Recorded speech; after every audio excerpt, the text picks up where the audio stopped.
Hi everyone, Uncle Nacki here. Just got back from a coin show today. This coin show was in Naugatuck, Connecticut, February 23rd, which is today. And not too bad of a show. I actually found a couple coins I did need for my collection, so that's always a positive. And I may have found a third coin. I gotta look at some of my coins a little bit closer and compare them to a picture I took of another half dime that I gotta compare the sizes of the mint marks, because I'm into the different variations of some of the coins. And one of the things that can make a coin more difficult than maybe another coin of the same year is just the mint mark size, and that plays a huge role in some of the older coins. So like I said, this show here, February 23rd was today's show. So the next show is March 23rd if you're in the area. Definitely, check it out. It's a decent show. Like I said, I was able to find a couple things, so I was more than happy. Couple of the dealers that I didn't get a chance to buy from yet, but I just wanted to mention. We got this dealer here. He does a majority of just foreign coins. Occasionally he has, the bins of, just raw foreign coins that you'd pick through, and, you either buy them by the pound or per coin. I think they were 25 cents a coin, when I had asked them, and, just didn't get a chance to really sit down and, kind of dig through those bins of coins. And, so I had asked him if he was going to be at the next show, or what show he would be at next time. And so he gave me a business card here. So if you guys are looking for some foreign coins, definitely reach out to him. He's got a very decent selection. He does the bulk coins, by the pound, a fairly reasonable price. So definitely check him out. He's got a website there and an email. So if you're looking for something, a certain type of coin, you can maybe reach out to him and meet up with him at the next show. Next dealer that I interacted with but didn't get a chance to buy anything from. They had a half a dime that I may need, but I have to compare the pictures, to the ones that I already have. I have to look at the sizes of the mint mark.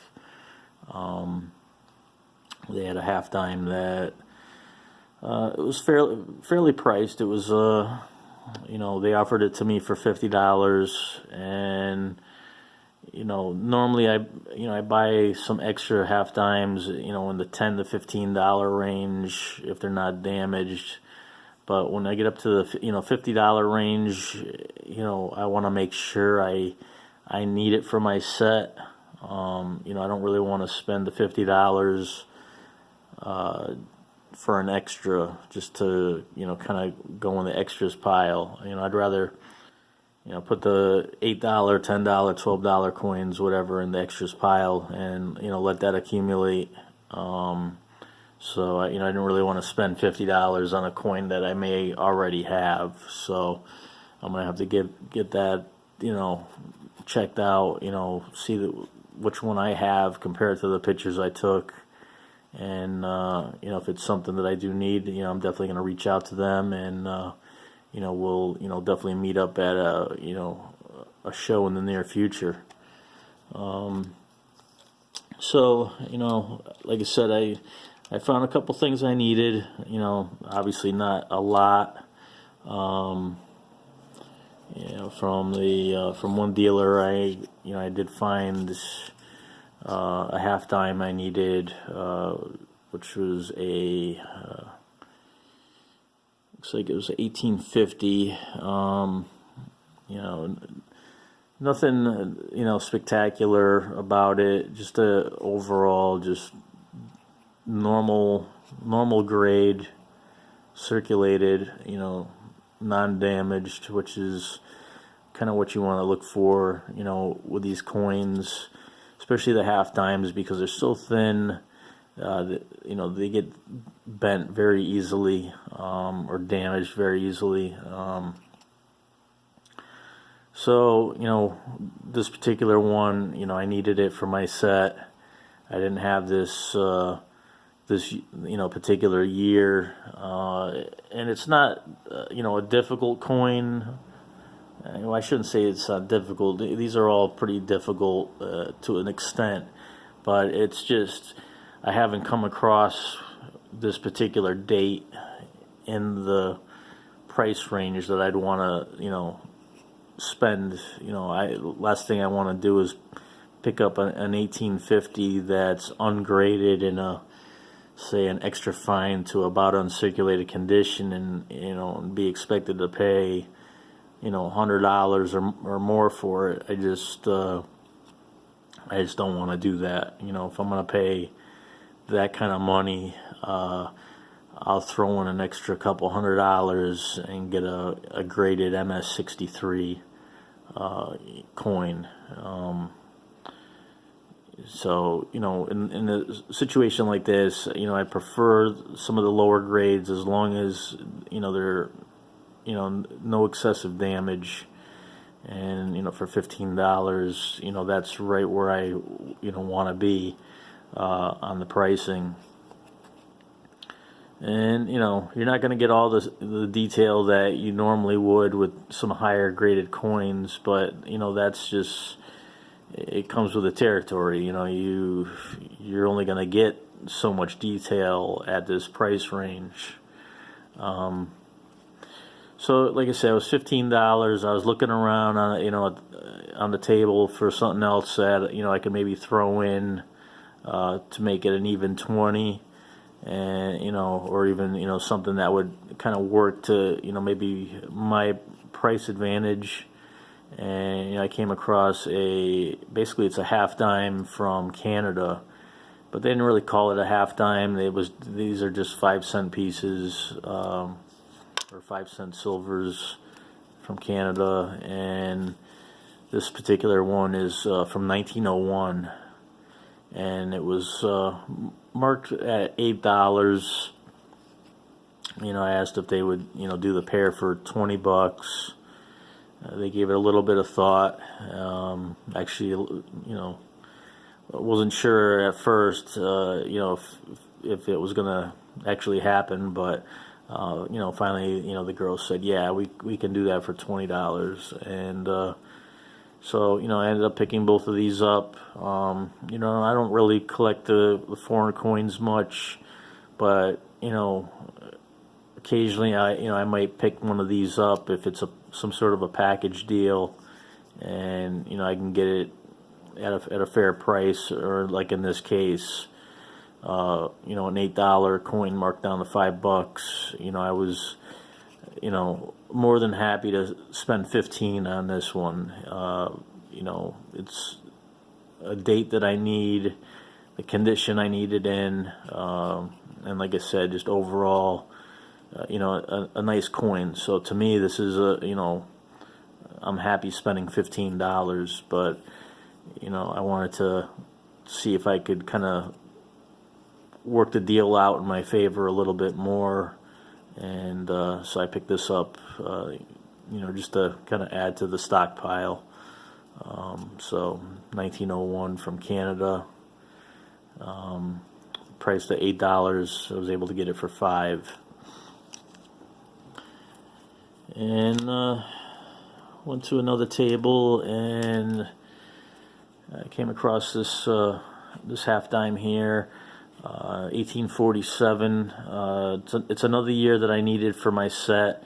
It's a It's a coin that I actually had purchased online from somebody, but they had to cancel my order, and I didn't realize that my order was canceled until, I noticed it on, looking at my PayPal.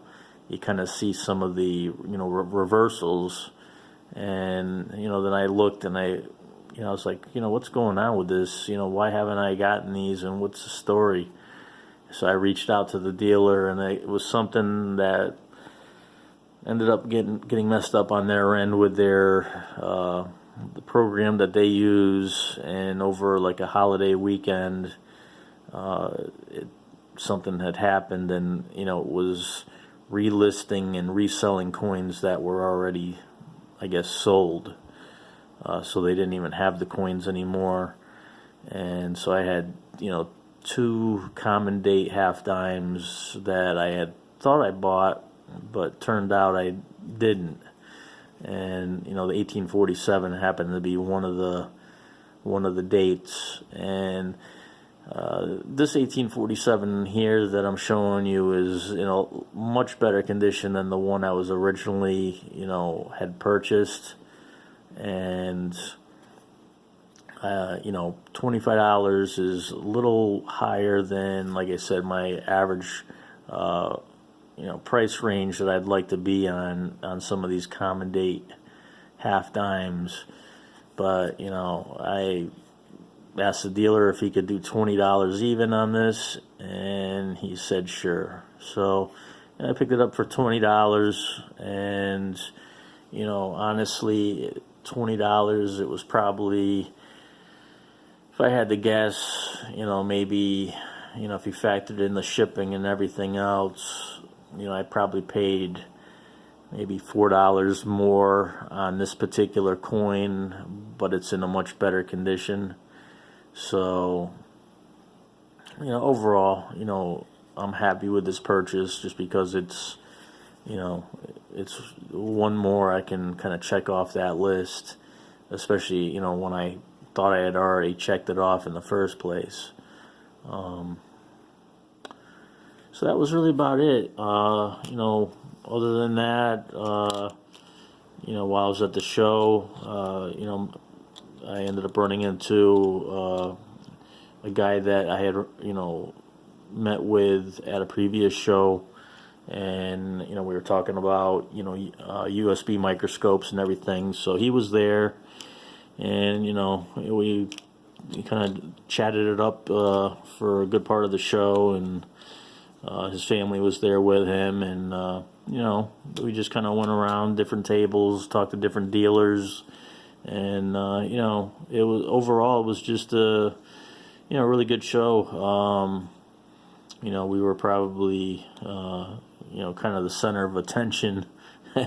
I would think people were kind of walking around us just because we were kind of like in the middle of the whole show. But yeah, that's what it's all about, is just meeting new people, making new friends, helping other collectors out there. One of the dealers that was there, had some, car problems, and I'm a mechanic, and the other guy,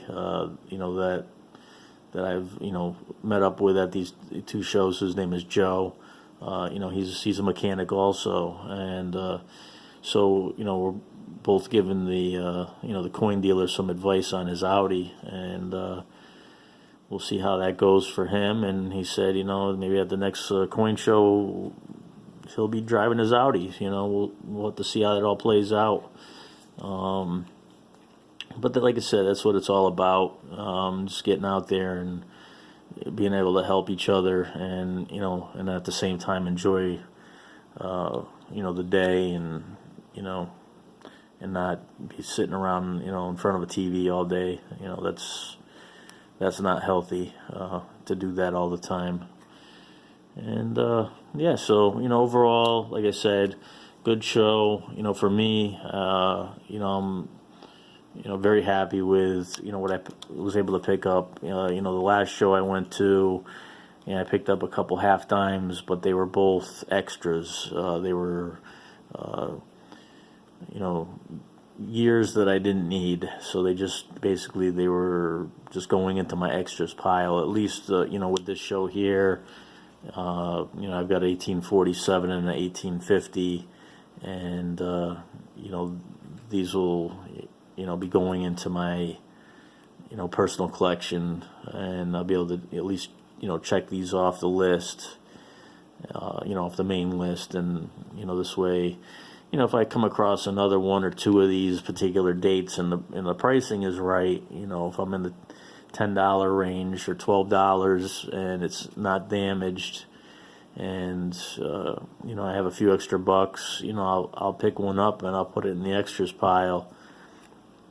But it's just, you know, it's nice to be able to go to a show and, you know, pick up, you know, 2 coins that, you know, were needed, you know, for the set. And, you know, I was talking to one of the dealers there, you know, about you know, these particular coins, and, you know, and the overall series of the, you know, the Liberty seeded coinage, and, you know, how rare they truly are. You know, some of these coins are, you know, very difficult to come by, you know, compared to other coins, and, you know, some of these coins are very undervalued, just based on that, and, you know, nobody really takes that into consideration, and they should. But because they don't, you know, it kind of helps me, because I collect them, and, you know, because they don't, I'm able to collect, you know, some of these half dimes and get them at really nice prices. And, you know, to kind of give you an example, you know, everybody that's in, you know, a coin collector knows about the 1909S VDB Lincoln penny, and the value of them, and the mintage, and I believe the mintage is like 264,000 pennies from 1909. Now, you got to think about some of these half dimes, you know, some of these, you know, half dimes, especially like in the, well, in the 1840s, 1850s, some of the mintages were actually lower than the 1909 SVDB, and the pricing on the half dimes are so much lower, you know, than what you can find those pennies for. So that's one thing to think about. But the second thing to think about is, you know, how many are truly out there? You know, these coins that, you know, being older, there's probably not as many that survived, you know, of the original mintage, compared to, say, the 1909 SVDB, where a lot more of them survived. So, you know, you get a coin that's, you know, say like, you know, this one obviously is, you know, a bad example because it's got a higher mintage. But say this one had, you know, the same mintage or lower, and the price on this coin would be, say, 25% of the penny. So right there is a good buy, because you're getting something of supposedly the same rarity at 25% of the price. Now you factor in the additional rarity because it's older and not as many have survived. So say, you know, less than half survived compared to the pennies. So now you've got a coin that's twice as rare but 4 times as cheap. So now you've got something that's 8 times more valuable than the penny. And, you know, when you play around with the numbers like that, you start to realize what's a smart investment for long term, because long term investments always comes down to one thing, and that's rarity. You know, the more difficult it's going to be to find something, or there's just going to be that much more demand for it. If a market is flooded with a bunch of the same stuff, there's not enough buyers for it all, so the price goes down. So, rarity always is, in my opinion, number one, on that, factor of, am I going to buy this as an investment, long term, or what, or is it just for fun? And I do it for both. I probably do it more for fun. But, I'm a numbers guy, so,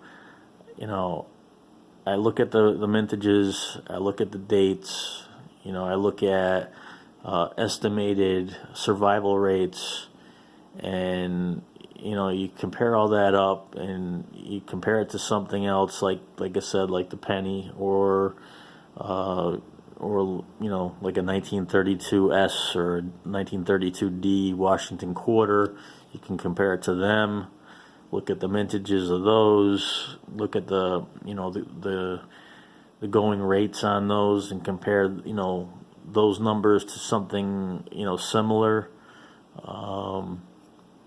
and you'll see exactly how much more rare certain coins are, how much better of a buy certain coins are. The last thing you would do is buy a coin that has, say, double the mintage of this particular coin for 4 times the amount of money. That just wouldn't be smart. But in all reality, people do that all the time.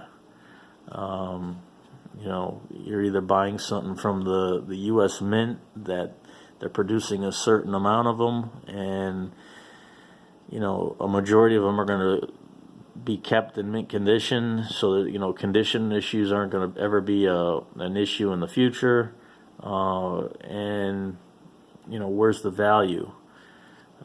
So you have to, if you're doing this for some long-term investments, you want to look at rarity. Rarity is kind of a number one thing. And one thing you can look at, it's kind of difficult to find, but if you go on the PCGS website, there's a section in there where you're able to go into and actually look at their estimated survival rates for certain dates and mints. And they have it for the half times, the Liberty Seed at half time. So you can actually go in there, and they take into consideration, how many have been professionally graded by them, how many have been professionally graded by competitors, and how many ungraded coins have been, sold over the years at auction. And they take all that information and they calculate it in a certain kind of way in order to give them an estimated quantity of survival. So like, you could look up this particular coin here, and you've put everything in there, the date, the mint, everything else, the denomination, and it will say to you, they estimate that 2,000 of these coins currently survived. Now, that's a big deal, because when you're looking at a mintage that may be in the 2 million range, and then you've got experts in the field that are saying, survival rate of 2,000 coins, that's a huge difference in numbers, and it just goes to show you how much, more of a smarter purchase certain coins are. Now, I'm not saying, just Liberty seated half dimes. I'm talking about all different kinds of coins. You just have to find the right ones, to make the smart purchases. Certain coins are just overinflated in, price, like, Morgan silver dollars. There's so many of them out there, and people are still buying them, and they're paying a lot of money for them. And but when it comes right down to rarity, you're just not getting as much for your dollar as you would, say, with an older, type coin, like say a Liberty seated half dime or a Liberty seated dime or even a quarter of this type of series, or even a series before this. That rarity factor is very important. And if you're like a new coin collector, it's something that you should definitely look into, and just dissect it as much as you possibly can, because it's going to help you make smart purchases, in the future. And when you make smart purchases, you end up making, you end up assembling basically really nice collections of coins. The last thing you want to do is, put together a bunch of collections that everybody has, because when it comes time to sell, who's going to buy it? It's going to be hard to find a buyer because everybody else has the same thing you just collected. So, if you're doing it for fun, that's one thing. If you're doing it, it's not costing you anything, you're pulling things out of pocket change, that's fine too. But, if you're actually, thinking about working on a particular set, don't collect a set of coins just because everybody else is collecting them. Pick something out that, that you kind of feel a connection with, and then look at the numbers, make sure that it's going to be a smart purchase. Don't collect stuff just because other people are collecting it. That's not why you should collect something. Collect it because you enjoy it. And and like I said, if and when the time comes that you need to sell what you've collected over the years, whether it just be you've lost interest, or you need to you need to put money into something else, that's when it's going to come right down to how smart were your purchases. You're going to have a hard time selling something to somebody that has multiples of the same coins that they can't even sell what they have. So they're not going to, definitely won't pay much for them. If you're trying to sell them something that they don't have, then you're more likely to get a better price, for what you have. So, just some collecting tips there. Study those numbers. I can't seem to, give any better advice than that. Study the numbers, study the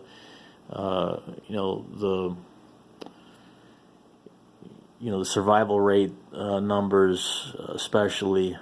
You'd be surprised. You can pick up a coin that maybe has a survival rate of 200 coins, and you can buy one for $50, and that's rarity, especially at an affordable price. So. If you like the video, give it a thumbs up. If you haven't subscribed yet to the channel, I'd appreciate if you subscribe to the channel. Helps, encourage me to continue to make these videos. And, if you have friends and family that collect coins or are thinking about collecting coins, you know, send them a link to the channel, and you know, I guarantee you that, you know, they'll probably learn a little something along the way. And you know, if not, just keep watching. Eventually, you'll learn something. You know, I've been doing this for a long time, so you know, I'm gonna try to share as much as I possibly can to everybody. All right, so I will see you guys soon, and thanks for watching.